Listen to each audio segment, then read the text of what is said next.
Mesdames, Messieurs, permettez-moi de saluer d'abord les représentants de la BPI et en particulier le directeur général digital et sport de la BPI. Et je crois qu'il n'y a pas d'autres élus présents et s'ils sont présents, je les salue. Quelques mots pour vous dire d'abord le plaisir pour moi d'être avec vous ici à l'Adidas Arena. Spécialement conçue et construite pour les Jeux Olympiques et Paralympiques de Paris 2024, même si effectivement elle était déjà envisagée de longue date. Alors je voulais juste avant de rentrer dans le thème du jour quand même vous parler un tout petit peu du territoire qui est à 100 mètres d'ici, le territoire de Saint-Denis, le territoire de Plaine Commune plus globalement. Et finalement, qu'est-ce qu'incarne aussi cette aréna dans cet espace-là? L'aréna, elle incarne, et c'est ce que nous avons souhaité avec la maire de Paris, Anne Hidalgo, avec ses équipes, elle l'avait dit, finalement ce point de jonction, cette rencontre entre le territoire de la Seine-Saint-Denis, celui de Plaine Commune, de la ville de Saint-Denis et de la ville de Paris, et de finalement réussir à matérialiser ici, notamment par la dimension urbaine et le fait de revoir les espaces publics, de revoir une approche partagée, différente entre Paris et sa banlieue, entre la banlieue et son grand voisin. La ville de Saint-Denis, le territoire de Plaine Commune sont des grands acteurs de l'événementiel et de l'événementiel sportif, en particulier, vous le savez, depuis 1998 avec la construction du Stade de France. Il y a entre notre ville et le sport une véritable histoire d'amour qui s'est écrite de longue date, qui est d'ailleurs très fortement portée par notre population parce que dès qu'on organise des événements, notamment avec les différents comités olympiques, et je veux saluer la présence d'Evelyne Sirigu, la vice-présidente du comité régional olympique, les habitants sont toujours au rendez-vous. On sera d'ailleurs très fiers d'être mis à l'honneur à l'occasion bien sûr de l'accueil des Jeux Olympiques et Paralympiques, mais aussi de leur démarrage. Puisque peu de gens le savent, mais les Jeux Olympiques et Paralympiques vont à double titre démarrer à Saint-Denis, à quelques pas d'ici. D'abord le 24 juillet avec le début des compétitions du rugby 2 jours avant la cérémonie d'ouverture au Stade de France, mais également puisque le démarrage de cette journée du 26 juillet, de cette journée qu'on attend toutes et tous, dans 51 jours maintenant, eh bien ça sera à Saint-Denis. Le dernier allumage de la flamme, il sera devant la basilique de Saint-Denis, et c'est un moment de fierté que l'on veut, sur lequel on veut capitaliser à plein pour notre territoire. Évidemment, le territoire de Saint-Denis, il aura été très fortement marqué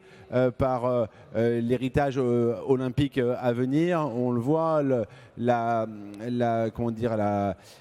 construction du centre aquatique olympique, que je suis sûr vous avez tous vu et peut-être un certain nombre d'entre vous visité, la rénovation de nos équipements de proximité comme le stade de l'Aune, comme le stade annexe à côté du Stade de France, la piscine Marville également. Mais l'héritage 360 degrés que nous, on veut construire, il n'est pas qu'un héritage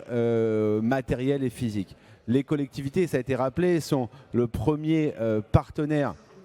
du mouvement sportif et on veut continuer à l'être. Mais si on veut penser un peu plus global et si on veut penser aussi le sport, c'est le thème du jour, comme dans sa dimension événementielle, dans sa dimension business et dans sa dimension de retombée économique positive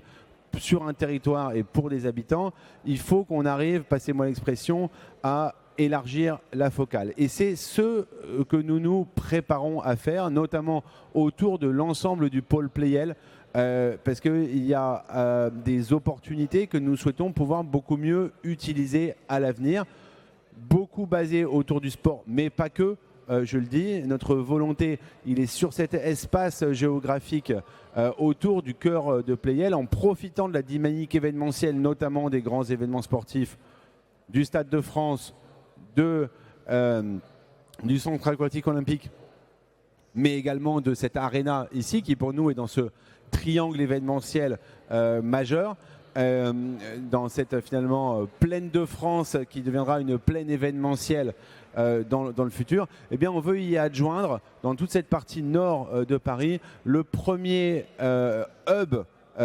d'hospitalité de toute l'Île-de-France, d'accueil touristique via la construction de plusieurs milliers de chambres d'hôtel sur ce secteur, en particulier à Pleyel, connecté au secteur des métros, d'y construire un cluster aussi d'accompagnement en termes de loisirs sur un mode des district entertainment qu'on peut retrouver à New York et dans d'autres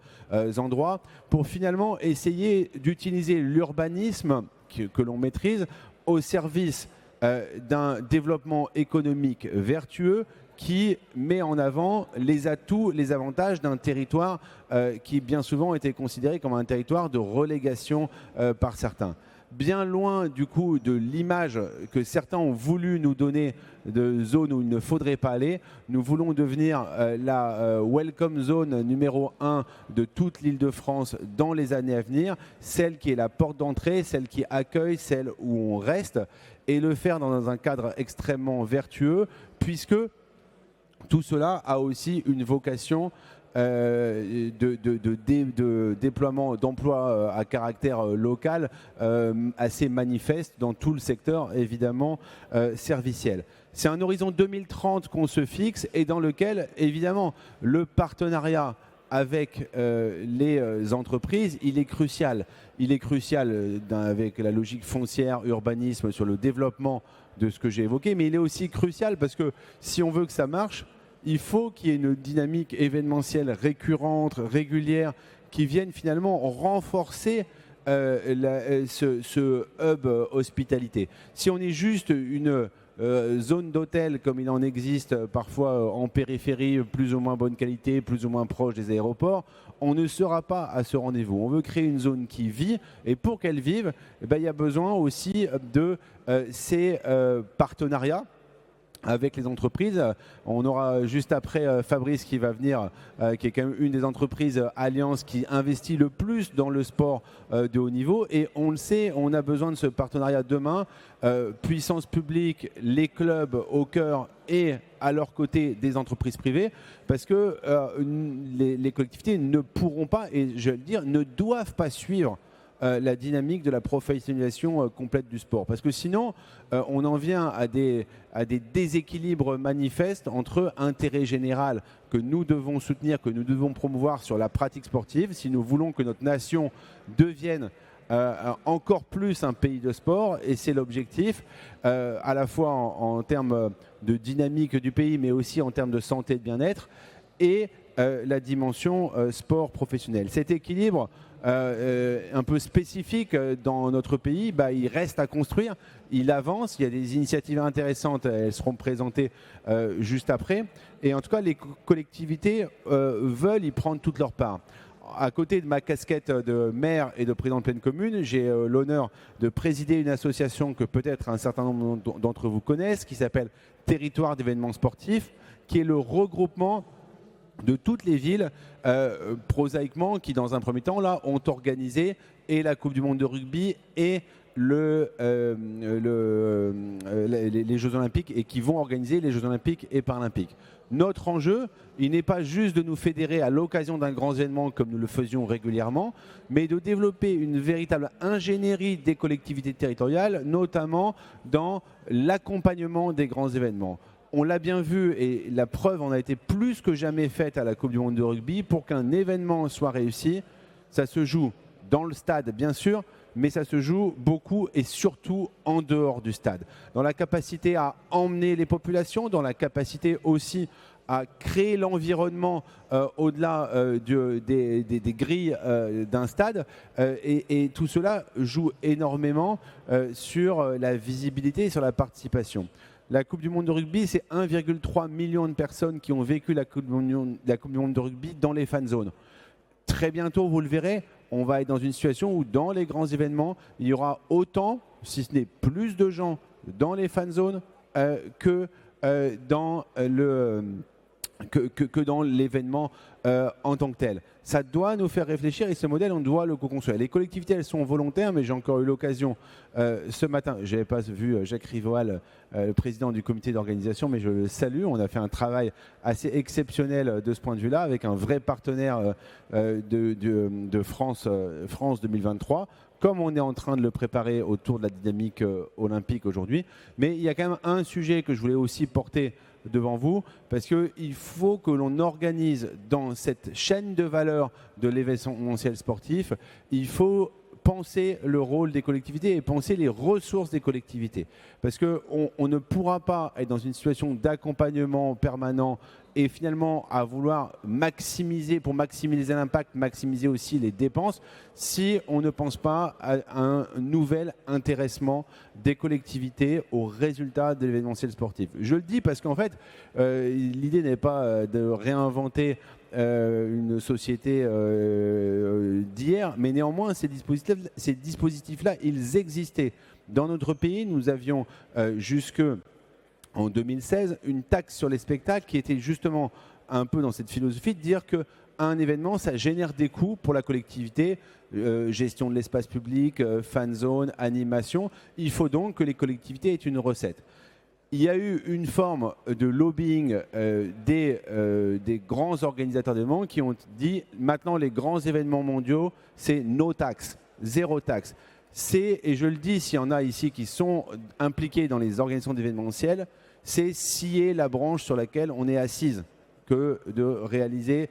finalement ce non-partage de la valeur ajoutée créée. Parce que c'est empêcher demain les collectivités d'investir plus pour maximiser en fait les retombées collectives. Donc on a besoin de ça, c'est un sujet que moi je souhaite qu'on puisse mettre à l'ordre du jour avec les gouvernements, avec le comité national olympique, avec les grandes fédérations, avec les organisateurs, pour que l'on arrive à quelque chose d'équilibré dans les années à venir. Saint-Denis, avec la présence du Stade de France, est évidemment très concerné, mais c'est un sujet qui est porté aujourd'hui par ce lobby des villes qui est territoire d'événements sportifs et qui concerne tout le monde à toutes les échelles, des petits et moyens événements jusqu'aux giga événements comme les JO. N'hésitez pas, en tout cas, si vous souhaitez avoir plus de renseignements sur TES, à contacter Antoine Chinès, le délégué général de TES qui est ici présent au premier rang. En tout cas, cette approche transversale, nous l'avons expérimentée. Notamment avec Fabrice, mais avec de nombreuses autres personnes, puisque TES a souhaité, pour bien comprendre les écosystèmes justement événementiels, se doter d'un collège de partenaires privés qui participent très activement à nos travaux et qui nous permet justement de ne pas être que dans l'injonction, mais dans la construction de solutions partagées pour non seulement pouvoir continuer à organiser demain des grands événements, pour pouvoir maximiser leur impact sur les territoires, pour pouvoir aussi les rendre de plus en plus attractifs et dynamiques, le tout dans une approche durable et vertueuse. C'est ça qui est devant nous, et ce qui est magnifique, c'est que c'est des sujets extrêmement fédérateurs. Ce sont des sujets, on le voit, les grands événements sportifs, ou bien souvent qui sont caricaturés par certains, mais qui ont cette vertu de fédération républicaine